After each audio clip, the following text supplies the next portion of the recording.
Welcome friends. গত 15ই March 2026 অর্থ দপ্তর থেকে গ্র্যান্টিনেড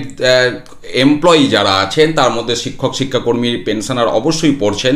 তো তাদের বিজ্ঞপ্তির পরই কিন্তু দেখুন, গত 16ই মার্চ 2026 পশ্চিমবঙ্গ সরকারের স্কুল এডুকেশন ডিপার্টমেন্ট থেকে যে বিজ্ঞপ্তিটা আমরা দেখতে পাচ্ছি,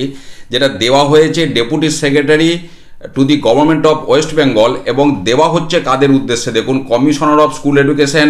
পাশাপাশি উল্লেখ করার মতো দেখুন secretary West Bengal central school service commission, উচ্চ মাধ্যমিক শিক্ষা সংসদ, মধ্যশিক্ষা পর্ষদ, প্রাথমিক শিক্ষা পর্ষদ, mid day meal department, Rabindra open schooling, Paschimbanga রাজ্য শিশু শিক্ষা মিশন, এই সমস্তদেরকে উদ্দেশ্য করে তাদের যে ডিরেক্টর যারা রয়েছেন, সাবজেক্ট কি না arrear of dearness allowance, dearness relief of employees, pensioners of grant in aid institutions for the period 16 থেকে 19। এবং এখানে দেখুন ফিনান্স ডিপার্টমেন্টের 998 যে বিজ্ঞপ্তি 13ই মার্চ, সেটাকে মেনশন করে যেটা বলা হচ্ছে যে 1 নম্বর পয়েন্টে যেটা বলা হচ্ছে কী কী তথ্য চাওয়া হচ্ছে দেখুন, details of employees and pensioners of grant in aid institutions under your control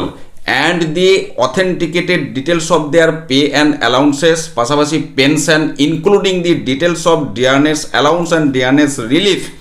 actually granted to them in each month for the period জানুয়ারি 16 থেকে ডিসেম্বর 19। অর্থাৎ যারা কর্মী আছেন পাশাপাশি পেনশনার, তাদের জানুয়ারি 16 থেকে ডিসেম্বর 19 অর্থাৎ 48 মাসের ডিটেলস, তারা কি ডিয়ারনেস অ্যালাউন্স পেয়েছে বা পেনশনারদের ক্ষেত্রে ডিয়ারনেস রিলিফ, সমস্ত তথ্য চাওয়া হয়েছে। 2 নম্বর পয়েন্টে যেটা বলা হচ্ছে দি মডালিটিস ফর রিলিজ অফ এরিয়ার অফ ডিয়ারনেস অ্যালাউন্স অথবা ডিয়ারনেস রিলিফ অ্যাজ অ্যাপ্লিকেবল, এবং অর্থাৎ তাদেরকে এবার কি পদ্ধতিতে এই ডিয়ারনেস অ্যালাউন্স যে বকেয়া বা ডিয়ারনেস রিলিফ সেটা দেওয়া হবে, মডালিটিস সেটাও করার জন্য আবেদন করা হয়েছে। অর্থাৎ 16ই মার্চ কিন্তু এই বিজ্ঞপ্তি ফরওয়ার্ড করা হয়েছে সমস্ত ডিপার্টমেন্টকে, আপনারা দেখতে পাচ্ছেন। তারপর আজকেও আমরা একটা বিজ্ঞপ্তি দেখতে পেয়েছি, সেখানে কাজ কতদূর এগোলো তার জন্য আগামীকাল 4টের সময় একটা ফিজিক্যাল মিটিং রয়েছে, সেখানে কি পর্যালোচনা হয় সেই আপডেট যেমন আসবে আমি আপনাদের সাথে শেয়ার করব। ভালো থাকুন, সুস্থ থাকুন, ধন্যবাদ।